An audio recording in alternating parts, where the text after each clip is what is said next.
Johnny Dollar. Johnny, you better come right on back out here. Yeah, back out where, and who are you? Johnny, this is Red Bear. The fishing guide out there at Lake Mojave Resort? That's right. Red. The best fishing guide west of the Rocky Mountains. Yeah, I'll go along with you on that, and I should have recognized your voice. But where were you last week when I was out there? Over to Kingman, Arizona for a couple of days. That's where I ran into some trouble, Johnny. Bad trouble. Oh, what kind, Red? Well, when Avery Nicolette died... Avery Nicolette? Yes, sir. Well, I went over to bury him on account I was the only real friend he had. Yeah?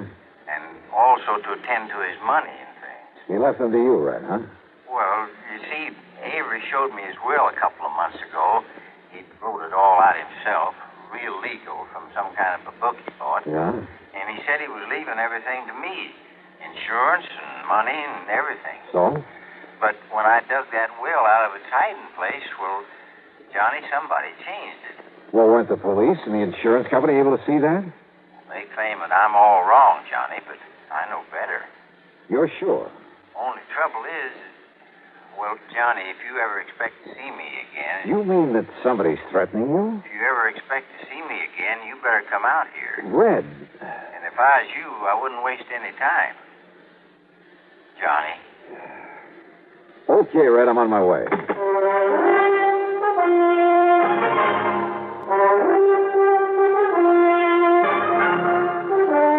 CBS Radio brings you Bob Bailey in the exciting adventures of the man with the action-packed expense account. America's fabulous freelance insurance investigator. Yours truly, Johnny Dollar.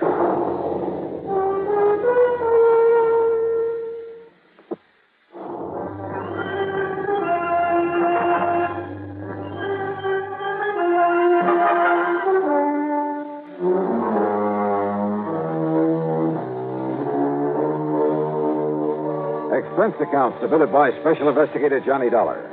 To the Greater Southwest Insurance Company, attention of Jake Hessler, Kingman, Arizona office.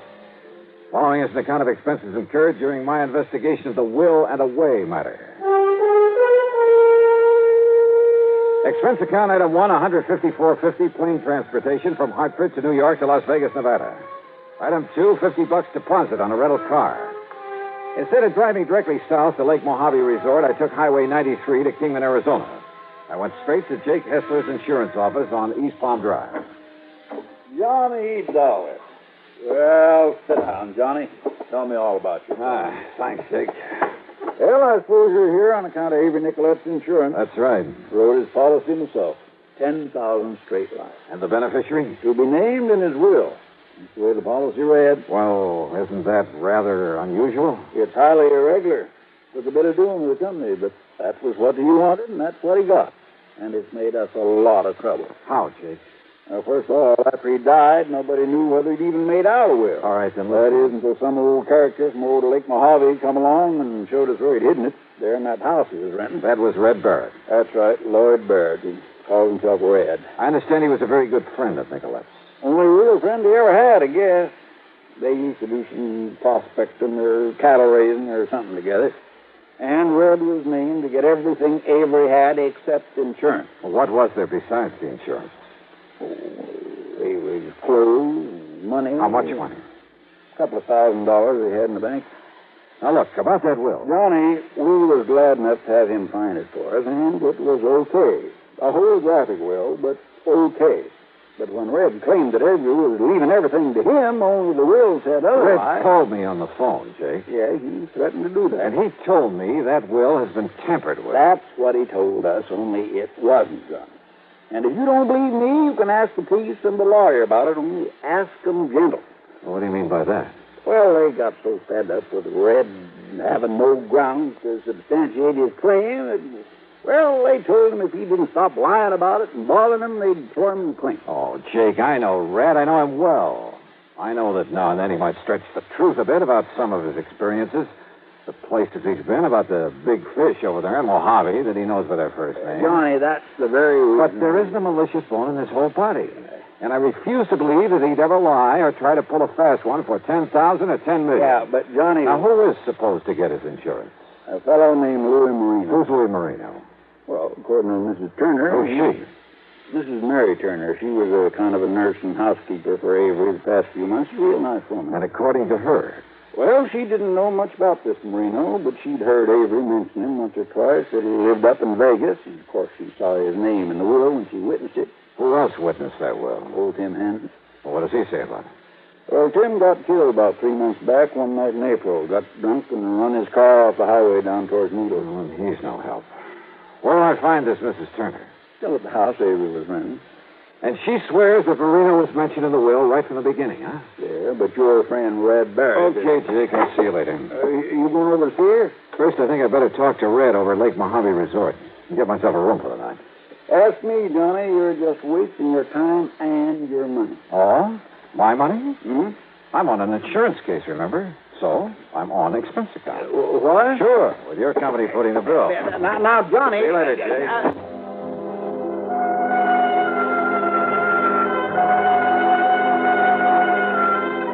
It was after dark when I reached the Lake Mojave Resort. And yeah, Red was waiting for me in his comfortable motel room. We got right down to cases. And I tell you, Johnny, that when Avery showed me that will, there was never any such a name as Louis Marino on it. And that was a couple of months ago. On his birthday, May 11th, I'd taken him a couple of nice steaks to celebrate. Yeah. Now, what was this about your being threatened? Threatened? Well, that's what you implied to me over the phone. Well, now, Wait a minute. Were you just stretching things a bit to make sure I'd come out here? Oh, now, Johnny. Yeah, I should have known it was something like that. No, sir. Oh, that is... Well, if you could have seen Marino's face when I told that lawyer, the surrogate, that somebody had meddled with Avery's will, and when I said I was going to send for you... Oh, Red, you old reprobate. You're in about as much danger. Huh? Now, who'd be out there practicing with a gun this time? And... Sit down. Douse the lights. Sure will. Johnny, that nicked my shirt. Out there practicing, huh? Those bullets were meant for you. Maybe. Or maybe you, Johnny. And the will and away matter.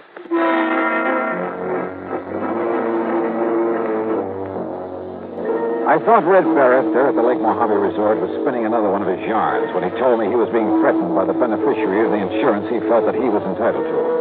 That is, until a couple of gunshots crashed in through the window of his motel room. Yes, sir, Johnny. That Louis Marino knew that I was going to send for you, so those shots could just as well have been meant for you as for me. Wait a minute, Red. Somebody... Stay low. Leave the lights out. Red! It's Buster. Buster Fabian. Yeah. Johnny. Hi. Red said you were coming out here to help him. Yeah, Buster. Pull down the blinds, Red, and turn the lights on again. Sure, Johnny. Those shots, Johnny, and I heard this window break. They came from a car up on the old mine road above here. And the car took off and went over the hill. So it looks like Red was right. Red, how much do you know about this Louis Marino? I tell you, Johnny, I never even heard of him until I dug Avery's will out of the linen closet there at his house, and I saw Marino's name on it. Only thing I know about him is that he's been living up there in Vegas, working in a garage, about 3.5 months now. Then he must have arrived there shortly before old Tim Hansen died, which probably doesn't mean a thing. Well, old Tim was the other witness to Avery's will. Johnny, I knew old Tim pretty well. He was kind of a general handyman over there in Kingman. I used to have him come over here and give us a hand now and then. So? Well, did you hear about how he died? Sure. Got drunk one night and ran his car off the road. Only Tim never touched the stuff. You're sure of that, Buster? Yes, sir. Well, did you tell the police and coroner? Yeah, and I guess they changed their report. Not that it means anything. I wonder. Let me get some dates straight. Dates, Johnny? Yeah, how long was Avery Nicollet living over there in Kingman? Since January. And before that? California, working in the oil fields. But the doctor told him if he didn't get over here in the desert, that his lungs wouldn't hold out more than a couple of months. When did Mrs. Turner take over as his nurse and housekeeper? Oh, Mary started working for him in March when he took real sick. That's when he made out his will, too. And Mary and Tim were the witnesses. That's also about the time Louis Marino arrived in Vegas. Well, yeah. Johnny. No, let's not try to tie these things up until we have good reason to. Well, you ask me. Then it was back in April that Tim Hanson died. Yes, sir.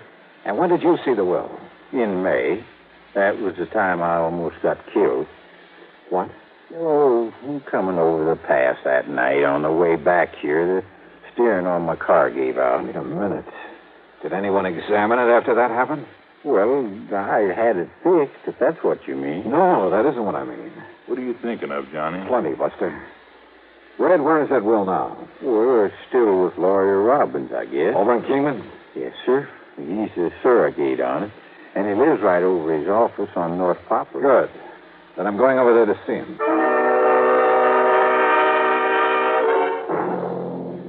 You ask me, Mr. Dollar, you're wasting your time, but, well, here you are. Last will and testament of Avery Charles Nicolette. And it's all in order. Perfectly legal. I couldn't have dictated a better letter myself. The part that Red Barrett claims was added to is... To my best and oldest friend, Lloyd Barrett, I bequeath the whole of my estate. Right here. With the exception of the proceeds from my life insurance policy, which are to go to Louis Marino of Las Vegas, Nevada. You see? It's in his same hand. Yeah, it looks to be. It is. I even had Mr. Brinkerhoff down at the bank check the handwriting. Even the police brought in a handwriting expert. Wait a minute. What? Have you got a magnifying glass, Mr. Robbins? Oh, yeah, sure. Now, right here. Thanks. Now, listen, Mr. Dollar. You listen, Mr. Robbins. I don't know whether this last part is in Avery Nicolette's hand or it's just a clever forgery. But if this has been tampered with... And I tell But I'll tell you this. I'm betting the Louis Marino was put in after the will was signed and witnessed. But in that case, the will wouldn't be... Well, what I mean is... Well, that is to say that... Instead of trying to think of something to say, Mr. Robbins, I want you to call a meeting for me. Tomorrow morning, here in your office. A meeting? Where is Marino?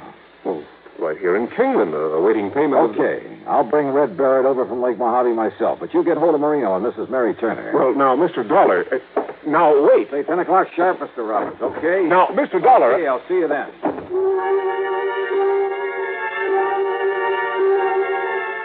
As it turned out, I didn't go back and pick up Red after all. Oh, sure, I started to. Even got a few miles out on the highway. But I ended up by telephoning him from a room I'd taken at a motel right there in Kingman. As for my rental car, well, I don't want to sound dramatic, but what happened was this. About 2 or 3 miles out of town as I was driving along, a funny buzzing noise in the motor. And it stayed real constant even when I slowed down. Well, I've heard that noise before, so I decided to get as far away from that car as I could, but fast. And I ducked behind a mound of gravel there at the side of the road. Yeah.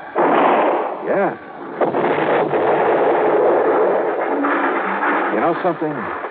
As the sordid parts and pieces came sailing down around me, I was kind of glad that I had got out of that car.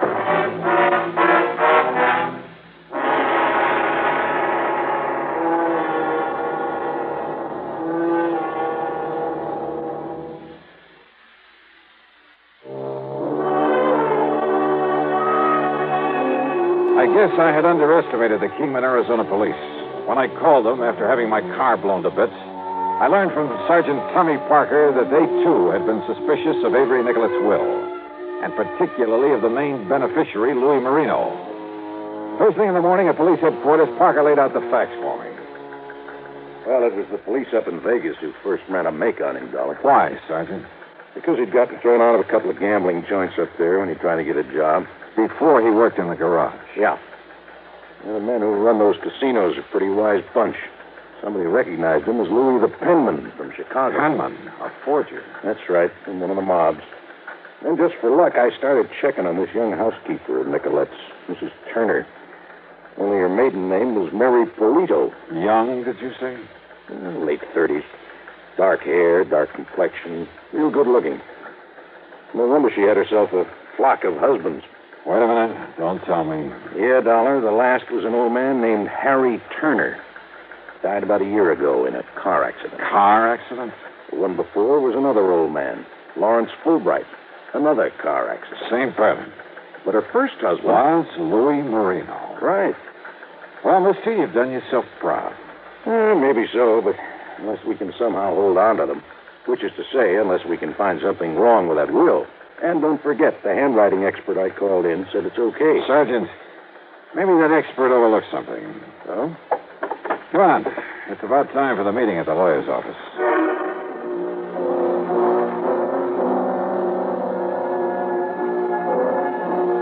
Wisely enough, Sergeant Parker decided to stick around outside while I went into the meeting. Present were Mr. Robbins, the lawyer, Red Barrett, Louis Marino. I couldn't blame Red for not liking his looks. And Mrs. Mary Turner. At the moment, Red had the floor. And I tell you, I don't want the money. I'll give it to charity. But I don't want it going to somebody that Avery never even heard of.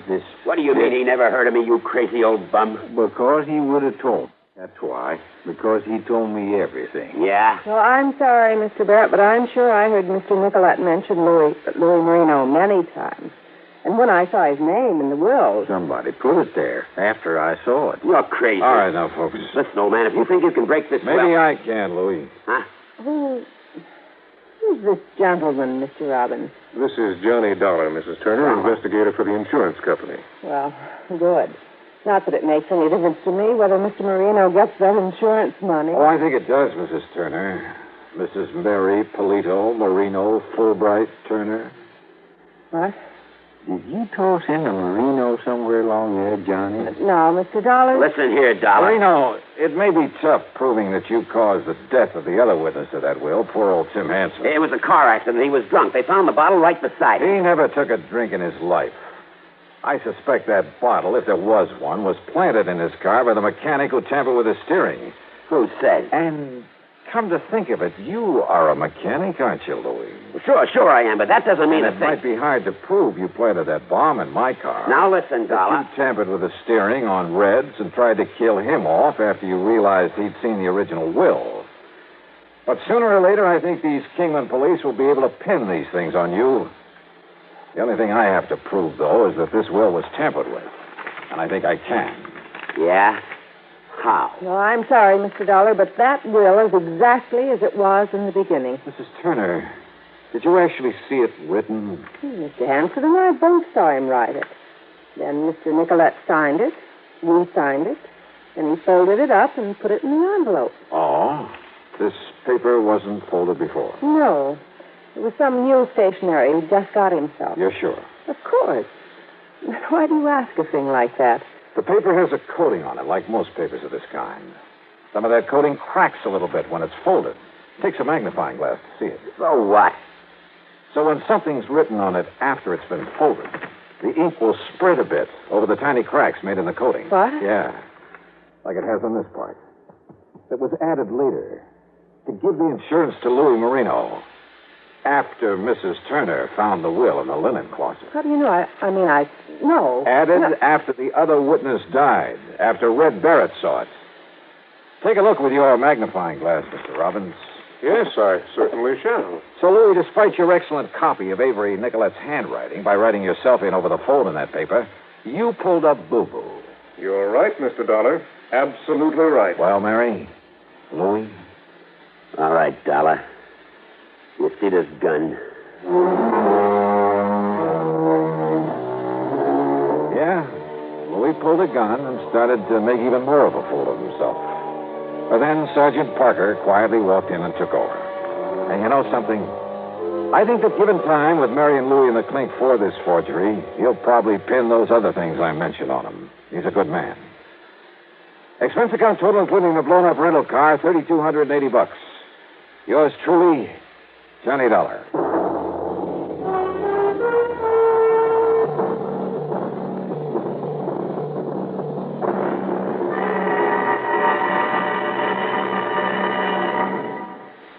Star to tell you about next week's story. Next week, a beautiful girl, a terrible storm, and a miracle. Join us, won't you? Yours truly, Johnny Dollar.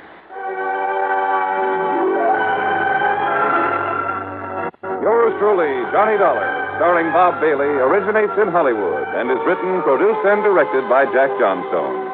Heard in our cast were Virginia Gregg, Barney Phillips, Forrest Lewis, Parley Bear, Jack Boyles, Billy Halp, and Byron Kane.